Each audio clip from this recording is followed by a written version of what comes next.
आज हम पढ़ेंगे इट का प्रयोग। कैसे हम कहेंगे ये उठने का समय है। अगर हम कहें ये उठने का समय है, ये खेलने का समय है, ये खाना खाने का समय है, ये साथ चलने का समय है, हाँ, ये पार्टी करने का समय है ना, ये बारात में जाने का समय है। तो इस तरीके के जब सेंटेंस हम बोलते हैं तो वहां पे हमें बोलना पड़ता है इट इज टाइम टू। अब इट इज टाइम टू बोलेगा ही हमेशा, इट इज टाइम टू हमेशा ही बोलेगा।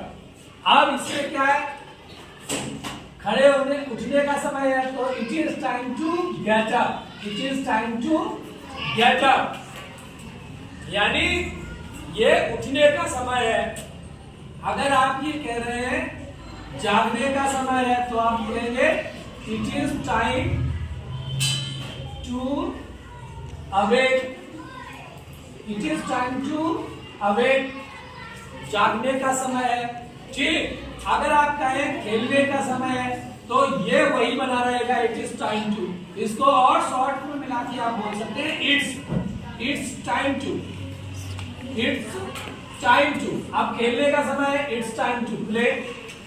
ठीक, अगर मैं यहीं पे कहूं ये कॉमन रहेगा और ये प्ले, ये एक्शन बदलती रहेगी। अगर मैं कहूं पढ़ने का समय है इट्स टाइम टू स्टडी, पढ़ने का समय है।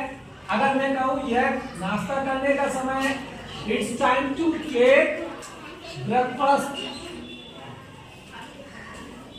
It's time to take breakfast. ठीक, ऐसे ही अगर हम ये कहें ये सोने का समय है तो इट इज, फिर वही शॉर्ट में बोल रहे हैं इट्स टाइम टू स्लीप, सोने का समय है। तो जब भी हम इस तरीके से बोलते हैं तो आप बड़े आसानी से बोल सकते हैं इट्स टाइम टू। ये याद कर लें आप, इट्स टाइम टू, और फिर जो एक्शन है उसको आप वहां पे रख लें। जैसे उठने का समय है it's time to get up, जागने का समय है इट्स टाइम टू अवेक, खेलने का समय है इट्स टाइम टू प्ले, पढ़ने का समय है इट्स टाइम टू स्टडी, नाश्ता करने का समय है it's time to take breakfast, और यहीं पे ब्रेकफास्ट की जगह लंच भी कह सकते हैं, it's time to take lunch. सोने का समय है it's time to sleep, party में जाने का समय है it's time to go to party, movie देखने का समय है it's time to watch movie, समाचार सुनने का समय है it's time to listen to news, शांत बैठने का समय है it's time to be quiet in the class.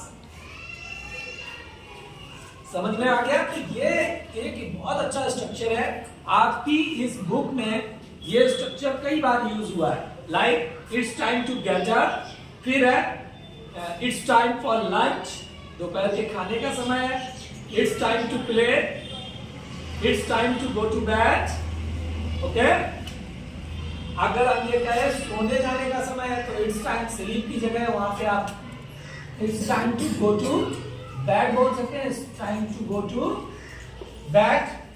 ये बहुत ही फेमस स्ट्रक्चर है। अगर आप इसे ही अकेले बोलना सीख जाए तो आप बहुत सारी इंग्लिश अंग्रेजी में बोल सकते हैं, अंग्रेजी में बहुत सारे हिंदी के सेंटेंस बोल सकते हैं।